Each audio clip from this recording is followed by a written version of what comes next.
So I'm running down the hall and buckling as I'm gotta get to the bathroom, A lock, there's a lock. What's the combination? He doesn't want his kids there. Now he's got to walk all the way across the room. It's too late. Look at me. So I'm walking to go home to change clothes, and his son walks over. He's like 8 years old. He goes, "It's 345." Ain't fooling anybody. It's a different world. These parents that just hover over their children. My mother was the antithesis. I was a free-range kid, believe me.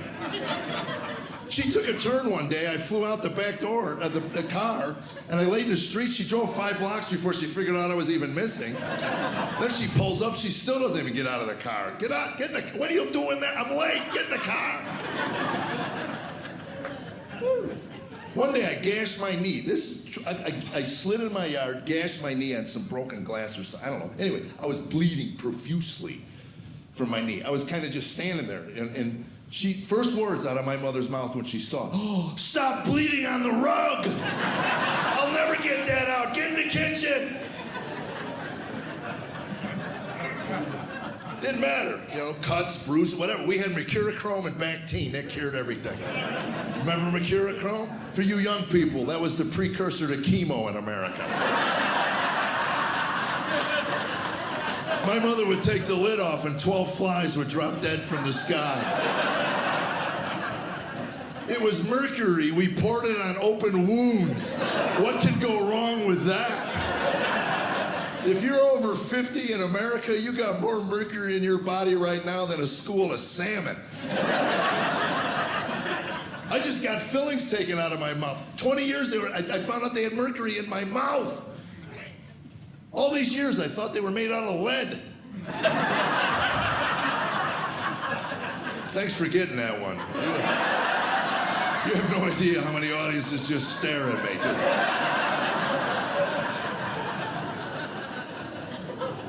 And Bactine, I remember Bactine, that hurt worse than any cut you ever had. You had to really weigh it out. She comes walking over, "I need to spray that." "No, you don't." "No, you do it." That gets infected, you could lose a leg. "I got 2, Mom, I got 2,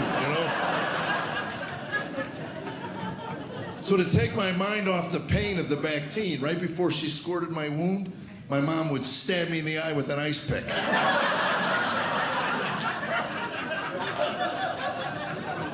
It worked.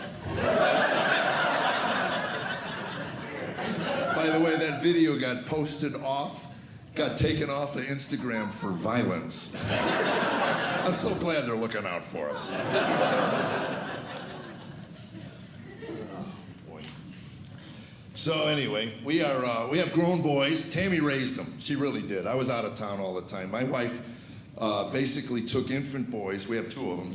Infant boys through adolescence into adulthood. My sons are good husbands, they're good fathers, and they're good citizens, and that's on her. She did an amazing job. She really did. But that was about a year into our marriage. I got home from the road one day, and she says, "Get over here, I need to talk to you." And I sit down, and she says, "Now, don't get angry. When nobody knows you better than your wife. So when she prefaces the conversation with 'don't get angry,' she knows you're going to get angry. I mean, and you lie to your wife, 'Okay, I won't,' because you want to hear what she has to say." So you're already sitting at 50. You're simmering right here. So anyway, she says, "When you come home from the road, you disrupt everything in this house. You just like a bull in a china shop. We have a way of doing things. We have a rhythm to our life here. You come in, you disrupt the entire rhythm. So from here on out, when you come home from the road, don't do anything. Nothing." I mean, what do you mean? Nothing. Do the outside, do the lawn, do the landscape, but nothing in the house. "You okay?" I go, "Yeah." Anyway, she leaves. And I'm sitting there thinking, why did she think I'd get angry at that? What did she think I was going to say? "No, I'm doing the laundry." So for all these years, I never really did anything. And now all of a sudden, they leave. Empty nest. She's devastated. I thought that was the whole point. Raise your kids and get them out as soon as possible. I was brainwashed to leave my home at 18. Every time I complained at all as a child, my parents said the exact same thing every time. "These mashed potatoes are cold. When you're 18 and you have your own place, you can have all the hot mashed potatoes you want, Jeffrey." I just assumed 18 you left. They got me a suitcase for my 18th birthday. I said, where am I going to go? I don't have any place to live. I don't have a job. You'll figure it out. We love you, son. You know.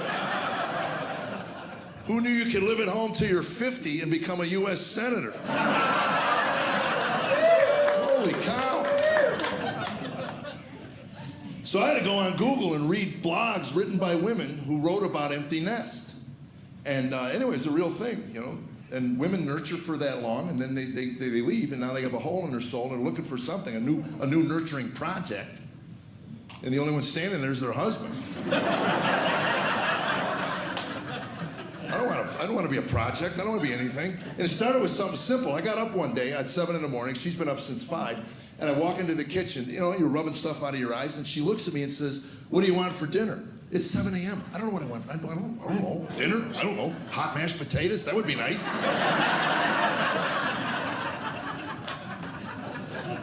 It got so bad within 3 days, I couldn't get out of my bed. I was paralyzed in the morning until I had an answer to that stupid dinner question. She's going to ask. I don't know what I want. And what killed me, no matter what we decided at 7 a.m., we never had at 6 p.m., ever. I thought we were having spaghetti. I don't want spaghetti. You wanted it at 7 a.m.? I tell you that to tell you this. Her mother passes away, and that first Christmas, she says to me, my father's going to come and stay with us for a couple of weeks over Christmas. I said, absolutely. He needs to be around family this time of year. So anyway, a week and a half into my father-in-law's visit, I hear him on the telephone say, I like it here. I think I'll move in. I didn't know you could do that. And he moved in. We're nice people, you know, okay. And I was angry. I really was upset about it. And then he got up at 6:30 one morning, and I heard Tammy say, what do you want for dinner, Dad? I think she's got a new project, and it's not me. She took over her father's life. He was 78 years old. All he wanted to do was watch Gunsmoke and eat ice cream. That's it. And 4 days into living his dream, she says, get in the car. You're not sitting in that chair the rest of your life. She takes him down to the YMCA. She signed him up for the Silver Sneakers Senior Exercise Program. She took him down there every day like it was an 8-year-old boy. She signed him in, she signed him out. She made the poor man eat vegetables. He ain't had a vegetable in a half a century. I'm watching him eat broccoli one night. He was chewing it like it was gravel. He's like, ah! What's going on, Mike? Oh, if I don't eat the broccoli, she doesn't give me the ice cream.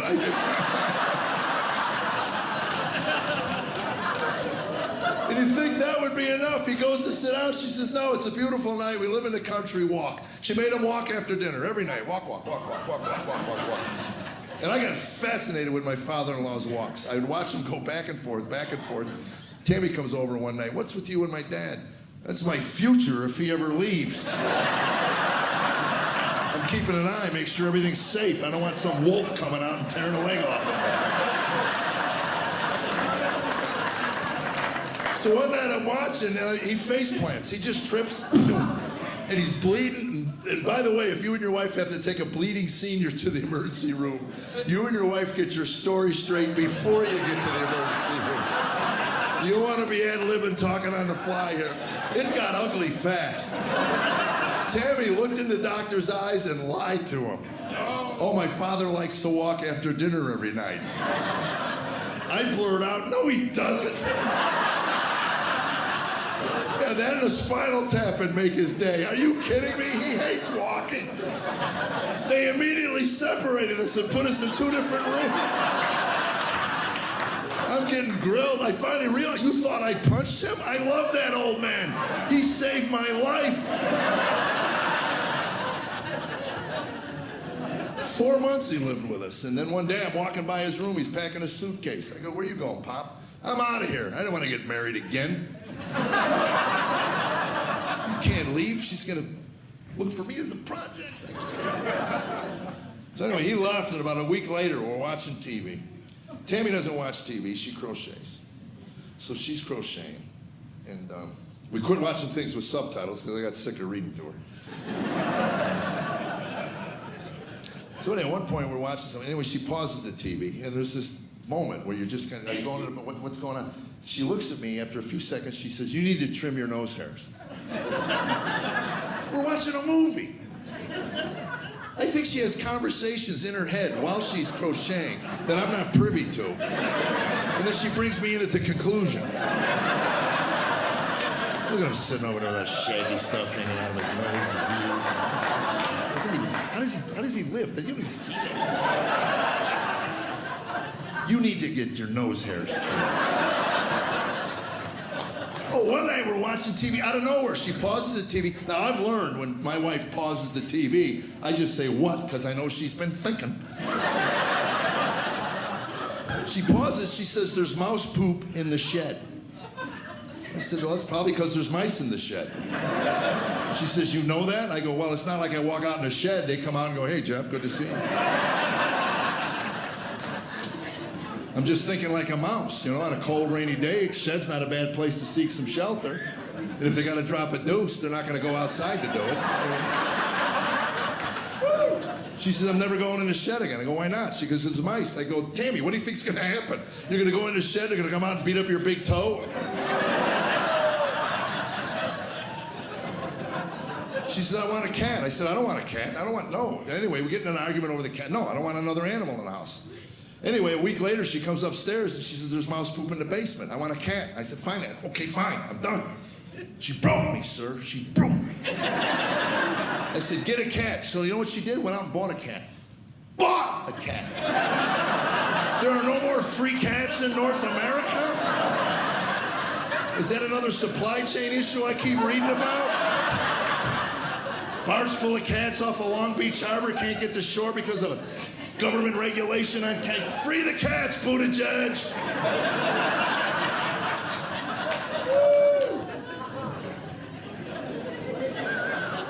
Buttigieg. I was watching our president speak, Joe, and about 4 minutes into his talk, I paused the TV. Tammy goes, what? I said, is it me or does our president look like he'd be a lot happier watching Gunsmoke and eating ice cream?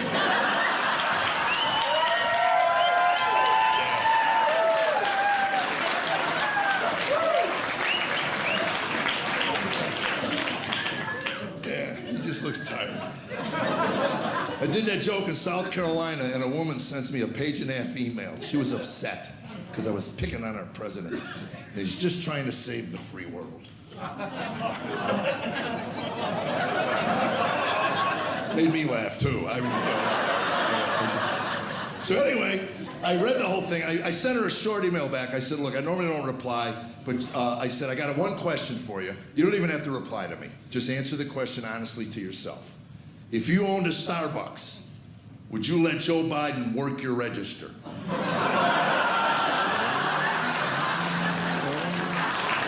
You know you wouldn't let him run the latte machine. You let him greet at the door. Would you not let him greet at the door? He's an affable guy. Let him greet your customers. He'd shake their hand, I'm Joe Biden. And then he would regale them with stories on how years ago he walked the Colombian forest with Juan Valdez himself.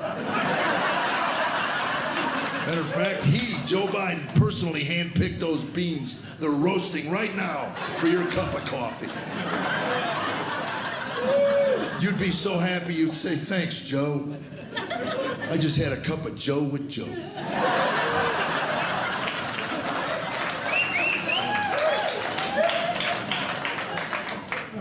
Anyway, I started comedy in 1978. That's when I started. So 1982, all I ever wanted to do was Vegas. That was my goal. So 4 years into it, I get booked in Vegas for a month.